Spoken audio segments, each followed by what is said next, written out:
Hello everyone, it's me, Con from C from Gaming, back again to do an Unscripted Memories after a bit of a hiatus. God, the last one I did was Unscripted Memories on Digimon Kazuna in October or November.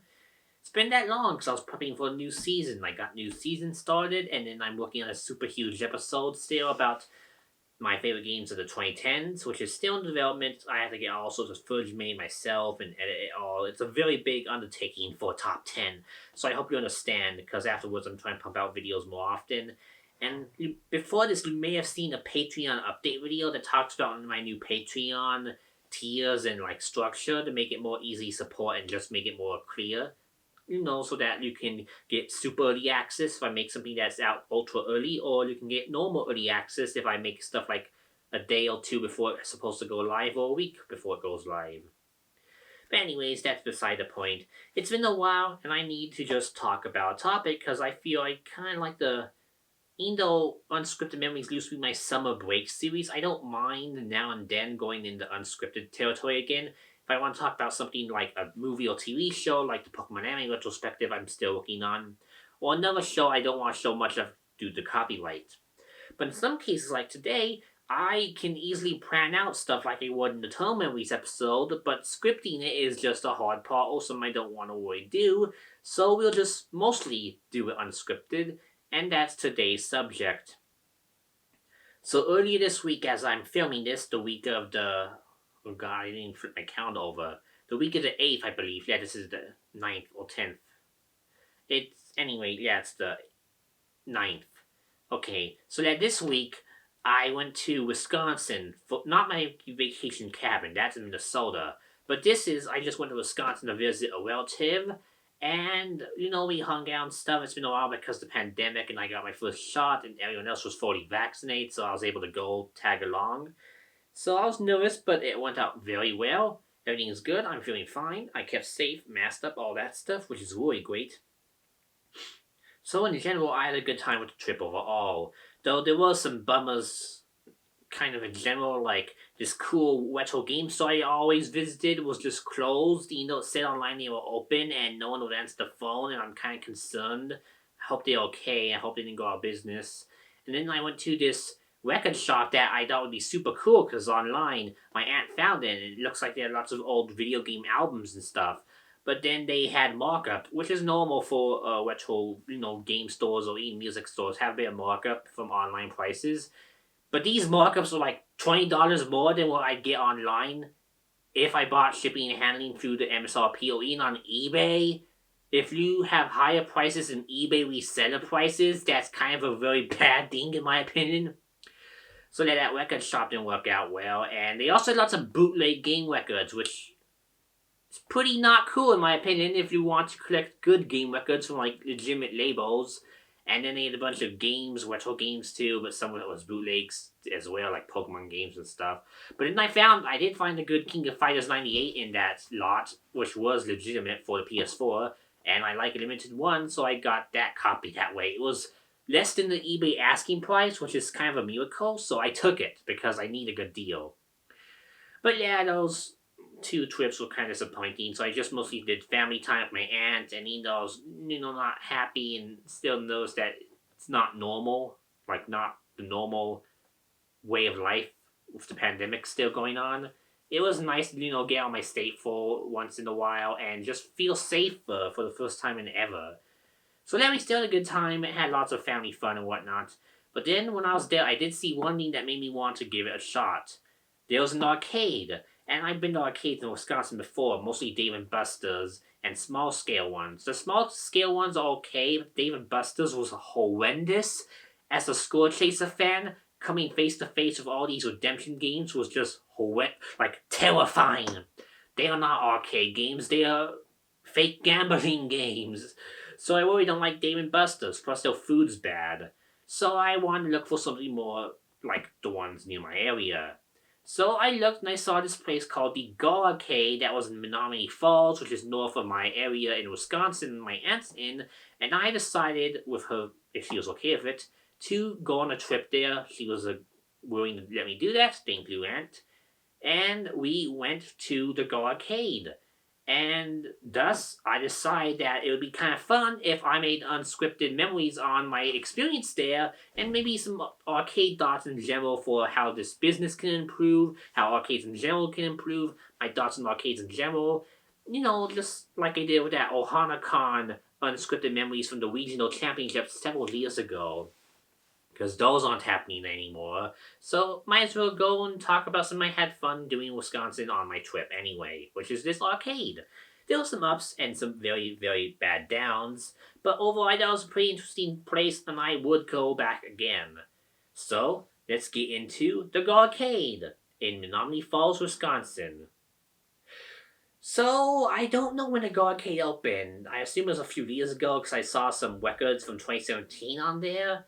But all I know is I just heard about a week ago. Well, actually, no, half a week ago because it's only Fridays and I learned about it on Monday. But yeah, I learned about barely a few days ago, and I figured I had to go because it boasted a bunch of games. And my local arcade has a bunch of games, but if it had more than my local arcade, which I like a lot, then it may be even better than that. Surely, right? Well, yes and no. I think we'll get into that a bit more later. But in general, it felt like a good place with lots of games to try out, and therefore lots of ways I could just enjoy myself.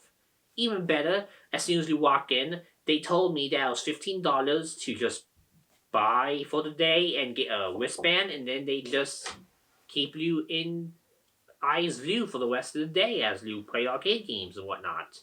So not having to worry about tokens and all that stuff. It was nice just paying walk in like the Galloping Ghost, which I hope to still visit someday when this pandemic irons out and I get over my fear of traveling by myself, which I'd have to do to get to Illinois.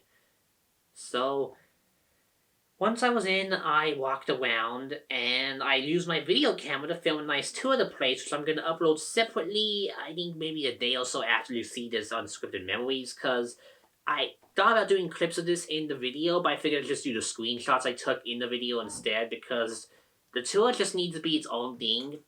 Though if you watch this before the tour video, you may see that some stuff I thought was cool at first on the video was disappointing when I actually got to play it. More on that later. But anyways, I did a nice 10-minute tour video, got to show all the arcade machines off, some pinball stuff, racing machines, including a broken Daytona USA that they're waiting on a part from overseas to fix, which very admirable. That game's kind of rare, and I need to buy it on my Xbox Series X now that I think about it. But they had a good lineup. They had lots of obscure games like R-Type, and I thought they had one of my favorite arcade games ever made, but I'll talk about that a bit later. But then they had some cool stuff like Double Dragon 2, Samurai Showdown 4, a bunch of Neo Geo stuff like Puzzle Bobble 2, and Blazing Star, which is a godlike game I was happy to play there. And they had Nintendo's R-Type, I mentioned already, Kangaroo from Sunsoft, Moon Patrol, a bunch of classics like Simpsons Arcade, X-Men, and TMNT, those games. And then they had just some cookie ones like Frontline and some other games. If I list all of them, I'll just be here forever. So here's some pictures you'll see throughout the video while I'm talking, or maybe during the background like I usually do in Eternal Memories, of just some cool stuff I saw and some records I set or how far I got in some games.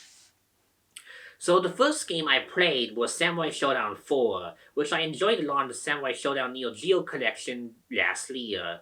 And I decided that since it's on default difficulty, I tried to one-credit clear the game. I made 3 minutes through the game in 3 fighters down before I got my ass beat. But normal for SNK fighters. The other games on that particular machine weren't that interesting. Metal Slug 5, I died immediately. Ninja Combat, I already beat at my local arcade. And All the Fighting 1 is just a terribly hard game that's not even that good to begin with, so I was never going to beat that even with all the credits I had at this place. But it was still, nice to try Neo Geo MVS out, especially if I'm prepping for New Eternal Memories that requires a Neo Geo MVS game to, focus on, and I have just a game in mind, though it wasn't at this arcade, unfortunately. But yeah, once I went there, I just went around, looked around, and then I decided not actually too far after I played that and the other Neo Geo cabinet that had King of Fighters 94 and Blazing Star, which I waited a bit, but I tried out King of Fighters 94 and some other games on that machine. That was pretty good. But I saw on my tour video that I thought was the most must play. If this was what I thought was, it would have been arguably the biggest reason for any retro game fanatics to go to this arcade if they couldn't go to Galloping Ghost, because it's such a rare game, a rare variant, that holy crap, it needs to be shouted from the rooftops. What I thought they had was Japanese Life Force. Now, for those of you who don't know, Life Force was called Salamander in Japan. It played where you basically ran into the power-ups. You didn't need a power-up button. And, it was a pretty fun game. US did a stupid reskin that's Vor, whatever, body inside thingamajiggy with a stupid story. But it still plays the same as Salamander, just with stupid backgrounds. But Japanese Life Force goes all out on the organics and actually makes it not lazy.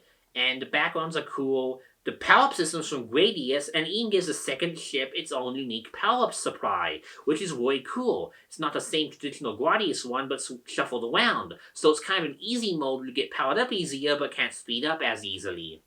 So it has a lot of benefits. It's on the Switch as Arcade Archives along with PS4. It's a must-have. Even if we play the NES version, Japanese Life Force is a must-play. It's just really darn good. And Arcade Salamander's not that bad either.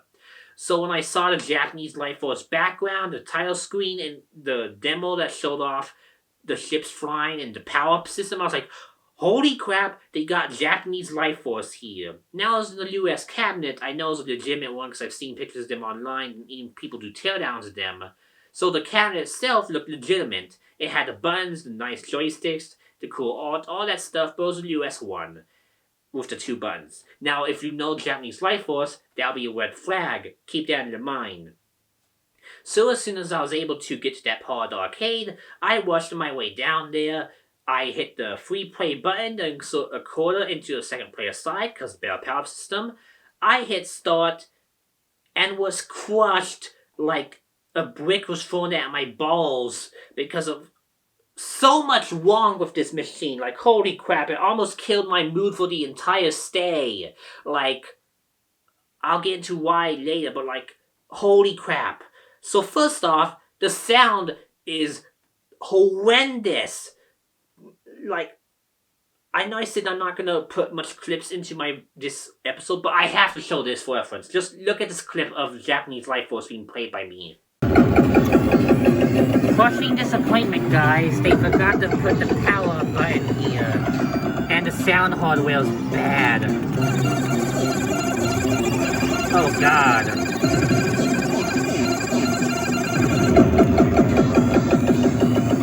That's not good at all.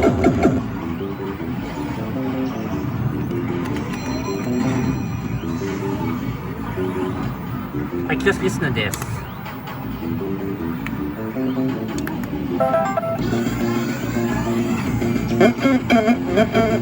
What the hell? Hear the awful sound? The music chopping, stuttering like hell? The voice drowning? Worse than even MAME, which is a dog shit emulator that doesn't even handle this game well in 2021? Like, holy crap. I thought, oh, well, maybe it's just, maybe it's a real bore, but sometimes sound chips die and they sound like poop. But I played again and noticed some weird blue border around, and I filmed it and sent it to some people on Twitter, and they said they thought it was some sort of multicade, or at least a computer emulating the game in the Life Force machine. I guess they don't have the PCB, so they made a homemade makeshift one, which really sucks when you consider that Japanese Life Force is not the same as US Life Force, because there's a third button. And wanna know what this third button does? Redeem your power-ups. So guess what? With shot and missile and no power button, you can't power up on this machine. Which means Life Force is pretty much impossible to beat or even play. Not to mention it chops and stutters like hell, but Jesus Christ, this machine is horrendous. What the hell even is this excuse of a machine? And that just made me upset. Like, minutes before I started playing, I told the owner I was so happy that he got such a rare game in the lineup and I was so proud of him. And he was seemingly proud of it too. Then I start playing and it doesn't even seem like the real machine at all, but just some crappy MAME board. Or at least a PCB that's dying, but considering the overlay that shows the coins being used, I'm kind of suspicious that it's MAME, and considering how much I hate MAME already, what version of MAME do they even want to make it one this badly? Like, God, the voices on MAME as is are just horrendous, but the game wasn't smooth enough if you like bad quality, but this doesn't even want to, game smoothly. Like, what the and of all games that had this treatment, it had to be this one. The one I don't want messed up. The one I love. That was just horrendous. I was almost mad enough I was gonna walk to the manager and tell him outright, what's with this game? You need to do the right thing, and if you can't get Japanese Life Force boards, because they are horrendously rare, I don't blame anyone for not getting one of those. Get the American Life Force board and put it in and wire the controls up so at least, the real arcade cabinet you have goes with a real board. Like, holy crap, that was such a disappointment. And in general, it brings back a subject I need to mention before I get too off topic. In arcades, in general, one of my biggest pet peeves, big arcades, small arcades, pizza bars, is whenever they think, oh, it's too hard to implement a legitimate arcade machine of some kind, or even a modern arcade multi-board like the Namco Party ones that they sell.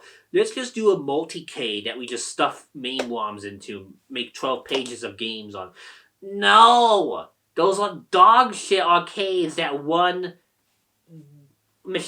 dog shit arcade machines that won the games horrendously on an ancient emulator that wasn't even made to be used for playing, mostly for testing and preserving.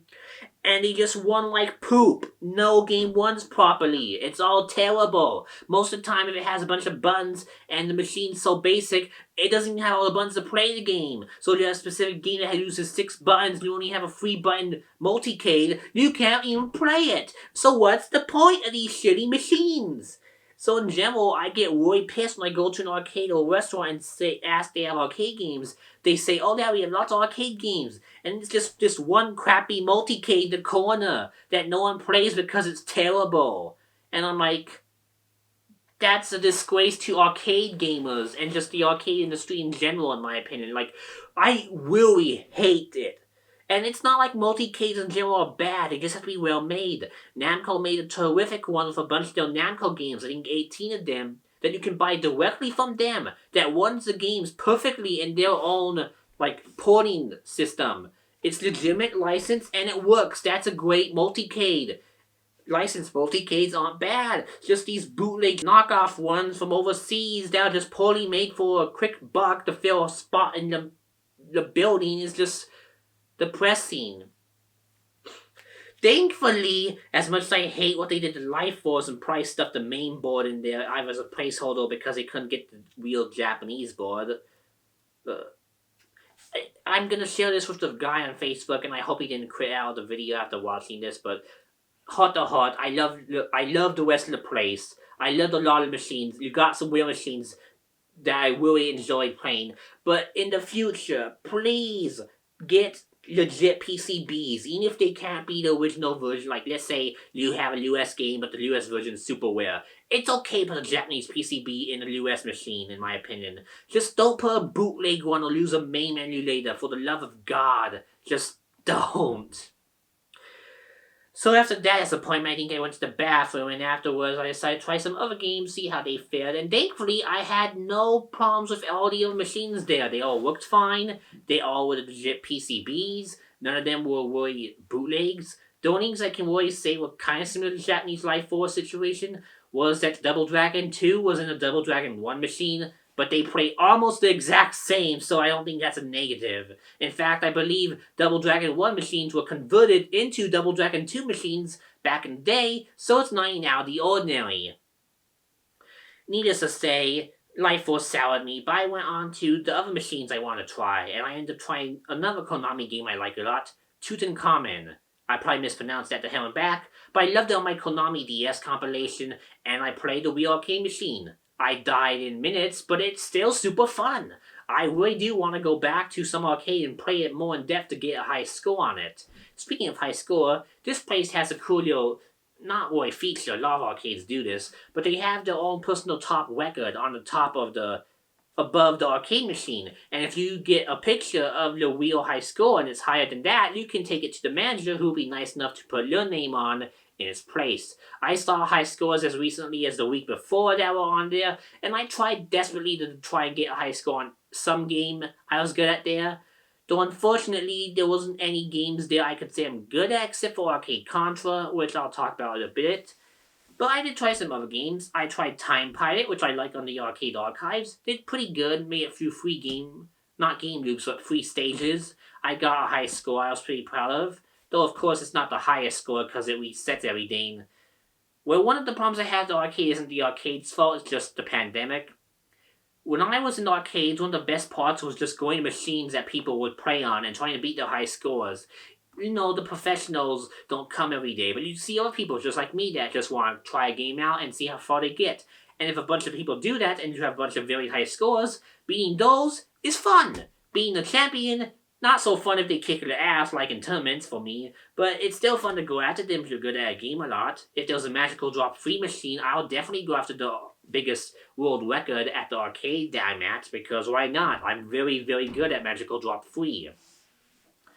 So I had lots of fun with Time Pilot, and I didn't get close to the crazy high score that one had. It was still fun. And they had Time Pilot 84, which I've never played before, not on Arcade Archives, not on any compilation I own. So I gave it a shot. It was really hard, and it does the stupid Zelius bomb system, but it was a decent sequel, and I thought it was pretty fun playing the arcades as a beginner. And then I went on to other games like, more Neo Geo stuff. I went to Blazing Star again and made it pretty far and had a good time.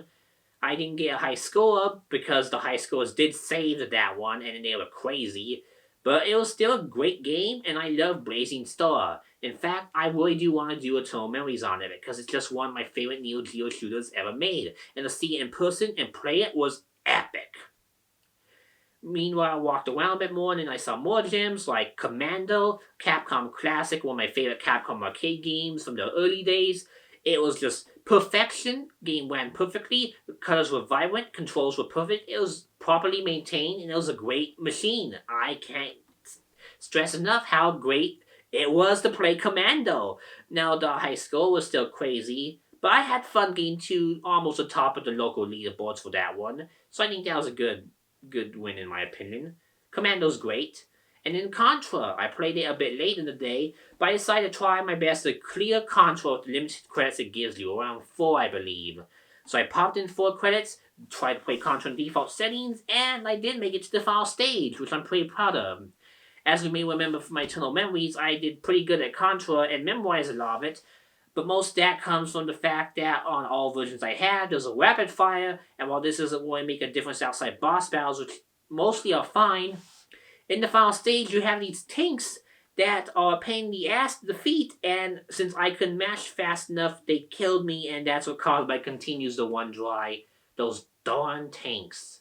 But one day I'll try to beat it for real in an arcade, and I think it'll be a glorious day once I do. And the world record holder, well not world record, but the arcade record holder of that arcade did beat the game. So if I can do that there, I might be able to get the record at that store if I manage to get a good score going while beating the game, of course. But yeah, Control was fun, and then I checked out some of the other games, like Widen Fighters, which I loved on my phone, but I got my ass kicked because it's a really hard game. Then I saw other games I thought would be interesting, but I held off on, like UN Squadron and whatnot. And then I went to Kangaroo, which I thought was a cute little game, because it's on Arcade Archives, and it's a fun Donkey Kong-like platform I think I'll buy on Switch one of these days. I checked out some other games I can't quite remember off the top of my head, but it was still just fun. And then I believe my last game to end it off was Gyrus, a Konami classic that's amazing on NES, pretty good at arcades, and I'm gonna buy on my Xbox One with my rewards money because I'm very close to a $10 gift card, and the arcade version is just a fun score chaser. It just really fun.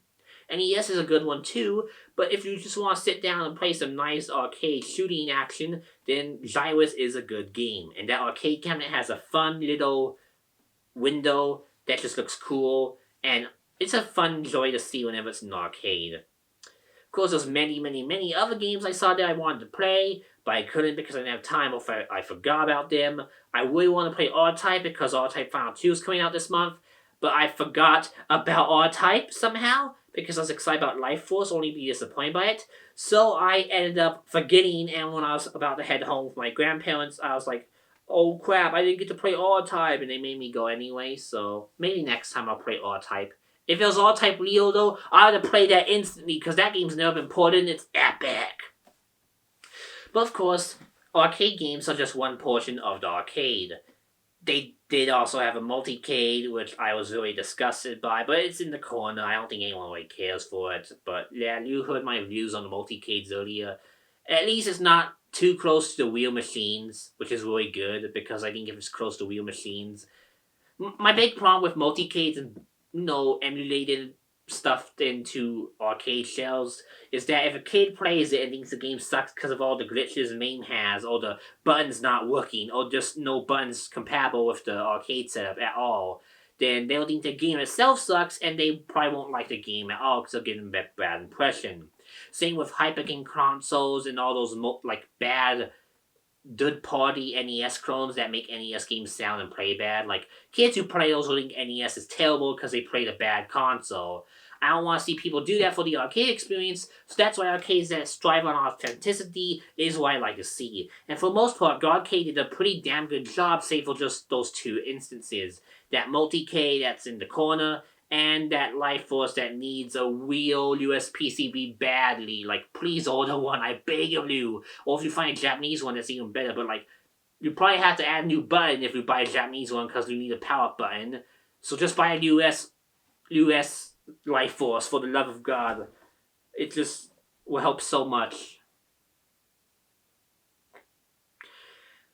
But there was one other side to it I thought was pretty interesting, and that is the pinball side. So while the arcade was pretty good outside those disappointing two machines I just rambled about, there was another part that I was hoping for to be a good time, because I love pinball. I literally just started my season about pinball.